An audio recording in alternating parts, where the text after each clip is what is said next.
Bonjour à tous, c'est Edjawan et aujourd'hui on se retrouve pour parler du Grand Prix de Formule 1 du Mugello.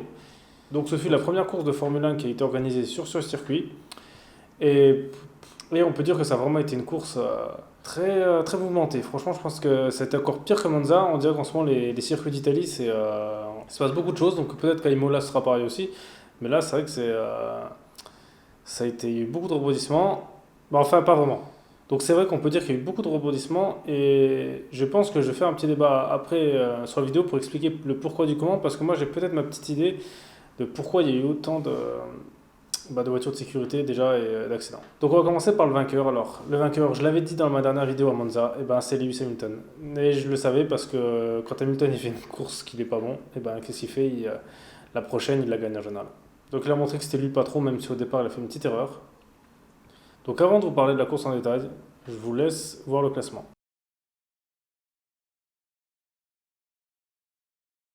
Donc comme je disais, c'est Hamilton qui a gagné. Donc même si au départ voilà, il a fait une petite erreur, en fait il a loupé son départ. Donc il était deuxième, il aurait pu même être troisième si Verstappen n'avait pas eu un problème, parce que lui aussi a eu un problème au départ. Mais donc il a eu de la chance là, peut-être qu'il a patiné, je sais pas, parce on a vu son départ, il n'avait pas l'air d'avoir fait d'erreur, je sais pas. Peut-être le temps de réaction était peut-être un peu plus lent, ou je sais pas. Peut-être qu'il a passé un rapport trop tôt, mais j'ai pas, de ce qu'on a vu, il n'avait pas l'air d'avoir trop patiné. Donc ça sera intéressant de savoir pourquoi. Donc au premier tour, déjà, il y a eu. Déjà au premier tour, voilà, premier virage. Dans le deuxième virage, il y a eu un gros crash, voilà. Donc il y a Gasly qui a fait un peu un strike parce qu'il était un peu en sandwich et il a touché Raikkonen qui a touché Verstappen. Donc Verstappen, déjà, il était déjà hors course, donc ça l'a énervé. Bon, ça c'est normal. Et donc lui, ça fait en plus deux abandons sur deux. C'est vrai que Verstappen, c'est vrai qu'on dit beaucoup, ouais, c'est un futur champion, mais. euh, alors, il y sera peut-être, hein, mais c'est vrai que je trouve qu'il a quand même beaucoup d'abandons, comme il a souvent des abandons. C'est pas la première fois qu'il en a, là ça fait deux de suite, et même dans la saison passée, je trouve que justement c'est un pilote qui perd beaucoup de points parce qu'il abandonne beaucoup. Donc ça, bon, bah, ça après, des fois, ça fout à pas de chance, mais là, donc voilà. Donc en plus, ce qui est dommage, c'est que c'est Pierre Gasly qui bon, on verra peut-être ça, on verra les pénalités qu'ils vont mettre ou ce qu'ils vont dire les commissaires, mais sur la vidéo, pour moi, ça a l'air d'être Pierre Gasly qui commence à faire l'accident. Donc c'est un peu dommage pour lui parce que justement, le Grand Prix dernier, il le gagne, et puis là, il passe de. Là, il fait. Ouais, voilà, là, il finit même pas la course, il finit même pas le premier tour, et en plus, déjà, il s'était qualifié loin, donc ça, c'est un peu dommage pour lui.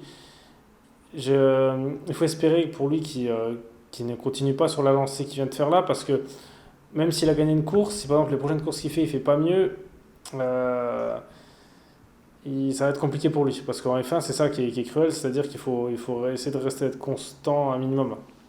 Donc voilà, bon après ça peut arriver, mais même ça, en fait c'est un peu dommage pour lui, parce que même quand on est sur une bonne dynamique comme ça, c'est bien aussi de continuer justement sur des bons résultats. Donc même pour lui c'est un peu dommage, hein, hormis ça, donc j'espère que mentalement, de toute façon mentalement avec ce qu'il a vécu, ça lui passera, mais c'est un peu dommage pour lui.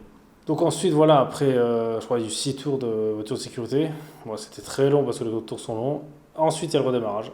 Où la Bottas, j'ai pas compris ce qu'il a fait parce qu'en fait, voiture de sécurité, et Bottas s'amuse à accélérer sur la ligne d'arrivée. Et en général, il faut mieux faire ça avant, c'est très rare parce que là, c'était très risqué ce qu'il a fait. Et à cause de ça, il y a eu un gros strike derrière. Ouais. Donc aux États-Unis, on appellerait ça un big one. Mais il y a eu voilà, un crash de plusieurs voitures. En fait, en fait, les voitures qui étaient à l'arrière du peloton ont pas vu arrivaient beaucoup plus vite que celles qui étaient devant et n'ont pas vu qu'il y en a certaines qui étaient ralenties. Donc il y a eu un strike. Donc là, Giovinazzi il a fait un strike avec Sainz et tout. Ils sont tous foncés dedans. Il y a eu Sainz, Giovinazzi et Magnussen. Donc voilà, c'était un très gros crash. Bon, ça, heureusement, il y a peu de danger, mais c'était quand même assez dangereux. Bah, il y a peu de blessés, mais c'était quand même assez dangereux quand il y a des différences de vitesse comme ça. Donc à cause de ça, il y a eu un drapeau rouge, comme la semaine dernière. Donc là, ça a été très long.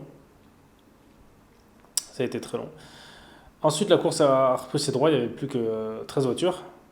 Donc là, en fait, c'était un départ arrêté. Et là, Hamilton, justement, a montré à Bottas que c'était lui le boss. Donc ce qui est bien, c'est qu'il a réussi à pas faire d'erreur. Donc là, il a passé premier. Voilà, donc après c'est Leclerc aussi, était bien parti. Leclerc était troisième. C'était bien pour Ferrari, là, c'était pas mal. Donc voilà, ça a continué. Et ensuite, voilà, on va dire malheureusement, les Ferrari, Leclerc était troisième, il n'a pas réussi à conserver sa place. Il se fait doubler par tout le monde. Donc ils ont changé de stratégie, ils ont mis des pneus durs pour aller jusqu'au bout de la course. Donc c'était une bonne tactique. Voilà, donc après, il y a eu de nouveau un drapeau rouge parce qu'il y a eu Stroll qui a eu un gros crash quand même. Sa voiture était presque, bah, était complètement déformée. Et ouais, ils ont eu dû l'ouvrir parce que je crois elle a failli prendre feu. Là, les commissaires ont mis beaucoup de temps à l'enlever. C'est pour ça qu'il y a eu un deuxième drapeau rouge. Donc là, ça a été beaucoup parce que je pense que justement, c'était une course très longue. Et le deuxième drapeau rouge a fait un peu mal, je pense, à tous les pilotes mentalement parce que déjà que c'est une course qui est très physique. Et en plus, la deuxième drapeau rouge, il faut se reconcentrer notre fois. Donc là, ça a été très compliqué. Et donc là, bah, là encore un nouveau départ raté. Là, Hamilton a encore réussi à faire le taf. Il a réussi à être premier devant Bottas. Et Ricardo s'était bien placé, mais finalement, Albon a permis à. Albon a justement. Et justement, Albon ça a enfin un peu révisé et a sorti son épingle du jeu et a fini troisième. Donc c'est bien pour lui parce que justement, d'habitude, il faisait jamais rien. Donc là, au moins, il a pu faire un podium. Ça, c'est top pour lui. Même si j'aurais aimé que Ricardo y soit dessus parce qu'il méritait quand même. Pour la course qu'il a fait, il méritait quand même, il s'est bien battu. Ricardo, c'est un très bon pilote, hein. J'espère que chez McLaren, il fera des résultats comme ça parce que c'est comme un bon pilote. Ils auraient même dû le prendre chez Ferrari à la place de Sainz. J'aurais préféré perso. Bon, après, c'est comme ça.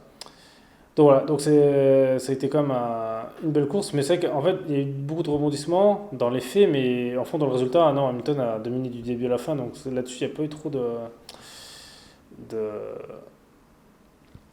suspense. Et puis ce qui est bien, en fait, c'est bien aussi pour Mercedes parce que comme ça, ils ont réussi à pas répéter la même erreur que la semaine dernière. Donc au moins, ils ont pu l'erreur de voiture de sécurité. Donc ça montre vraiment que c'est une équipe sérieuse parce qu'avec tous les points d'avance, et ben même ils continuent de travailler tous les petits défauts, tous les petits détails. Donc ça, c'est vraiment top de leur part. Donc ensuite, on va parler des Ferrari. Alors la course des Ferrari était, elle était mieux qu'à Monza, on va dire. Elle était mieux qu'à Monza dans le sens où Leclerc s'est bien débrouillé. En fait, en fait, c'est ça que je comprends pas avec les Ferrari, c'est que Leclerc, il était troisième. Donc voilà, Leclerc était troisième, il avait fait un bon truc. Bon, après, c'est sûr, il se fait doubler parce qu'il a pas la vitesse et tout. Parce qu'en course, les Ferrari sont moins bonnes que sur un tour, et ça, je comprends pas pourquoi. Son qualif, il avait fait du bon résultat.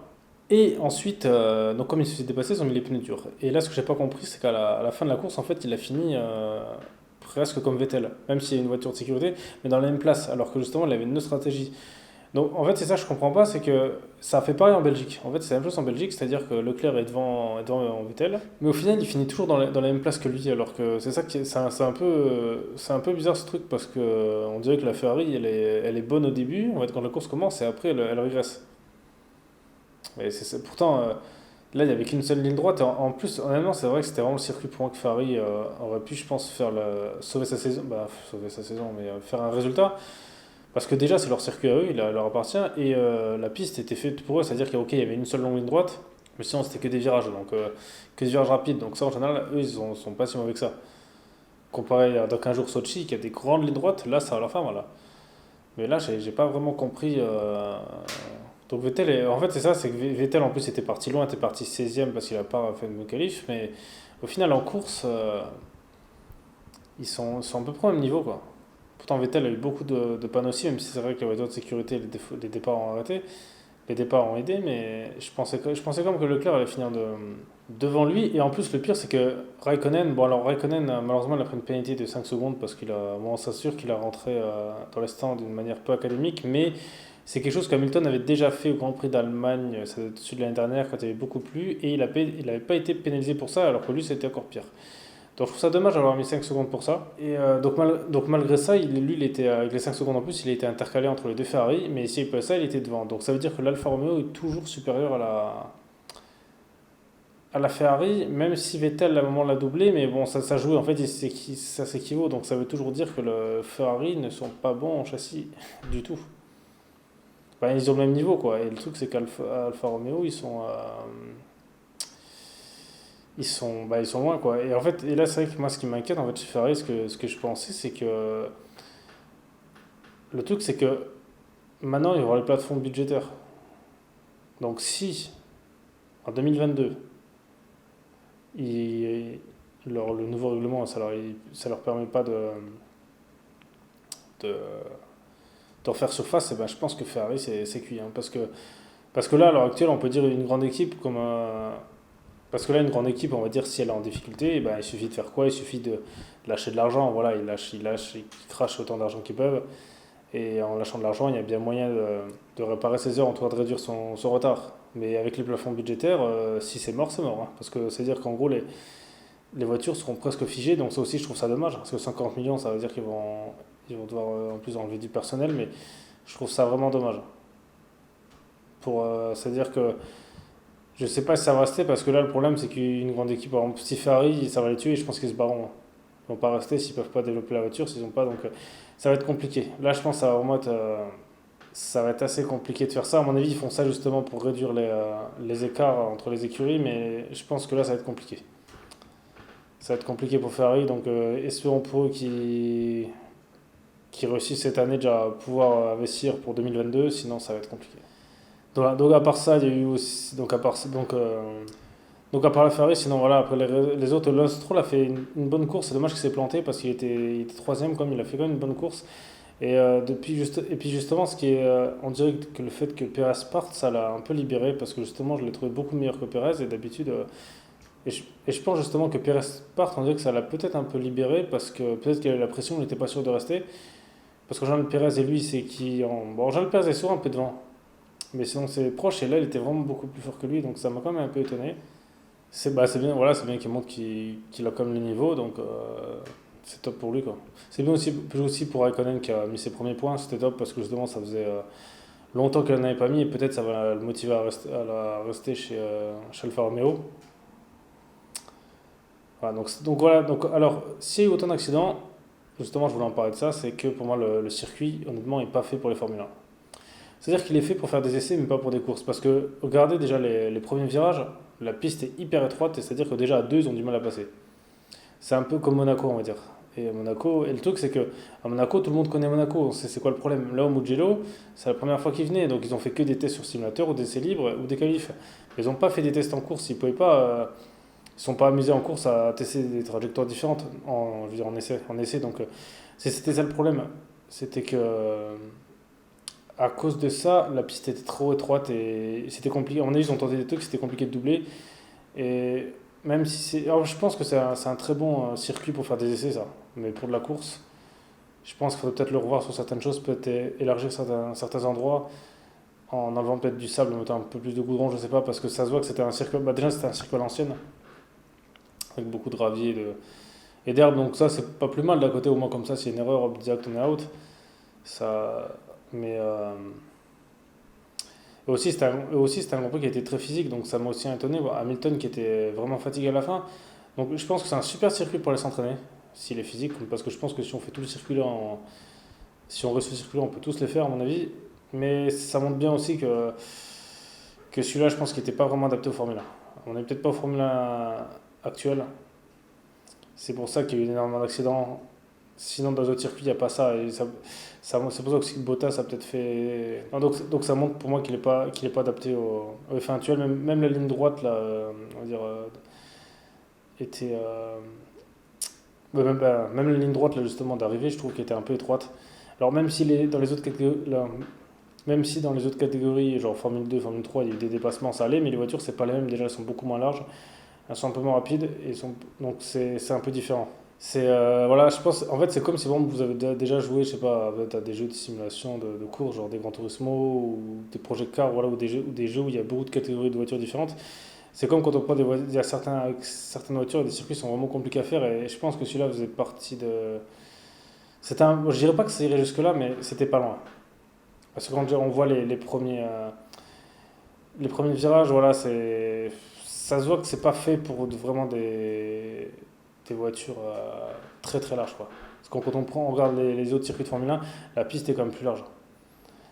Et donc à cause de ça, c'est pour ça que déjà tous les pilotes ont dû être sur le simulateur parce que c'est un circuit qu'ils ne connaissaient pas. Donc, donc je pense que ça explique ça la première course, il y a eu autant d'accidents. Après, s'ils le referaient, il n'y aurait pas autant parce que là, ils prennent l'expérience.